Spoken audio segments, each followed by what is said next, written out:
Madam గత వారం రోజుల నుంచి 2 తెలుగు రాష్ట్రాల్లో ఇమ్మడి రవి అనే పేరు మారిమోగిపోతుంది మేడం. ఎందుకంటే అతని దగ్గర డేటా ఉందని. సో అలాగే ఇప్పుడేంటంటే బుక్ మై షో గానీ, డిస్ట్రిక్ట్ గానీ ఇంకో చాలా యాప్స్ ఉన్నాయి మేడం. వాటిలో అన్నిట్లో కూడా మనం మన పేరు గానీ, ఫోన్ నెంబర్ గానీ ఇస్తాం. అది కూడా డేటా చోరీనేనా madam? Definitely if you come to Swiggy, Zepto, అవును మేడం, ఈ కామర్స్ యాప్ ఏవైతే సైట్స్ ఉన్నాయో ఆన్లైన్ షాపింగ్ సైట్స్ అన్ని చోట్ల మీ అడ్రస్, మీ పేరు, మీ ఫోన్ నెంబర్ ఇస్తున్నారు. అదే ఫోన్ నెంబర్ మీరు బ్యాంక్ కి పెడతారు. Okay, so data is available everywhere. IBomma Ravi దగ్గర మాత్రమే కాదు.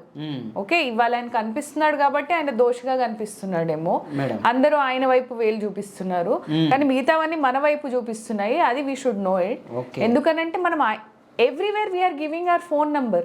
ప్రతి చోట మన పేరు, అడ్రస్, మనం ఎక్కడి నుంచి వచ్చాము, ప్రతిదీ ఇస్తున్నాము. So data is freely available. ఎక్కడంటే అక్కడ ఇబ్బడి ముబ్బడిగా మీకు ఎటువంటి డేటా కావాలంటే అది దొరుకుతుంది. యూ కమ్ టు కార్పొరేట్ స్కూల్స్లో చదువుతున్న పిల్లల పేరెంట్స్ డేటా కావాలి అని అంటే ఇట్స్ 2 minutes ఆఫ్ టాస్క్. అవును మేడం. ఓకే, బ్యాంకింగ్ డేటా అన్నీ అవైలబుల్ ఉన్నాయండి ఫ్రీలీ. సో ఆ చోరీ ఈ చోరీ ఒకటేనా మేడం? డేటా ఎందుకు యూజ్ చేస్తున్నారు మీరు?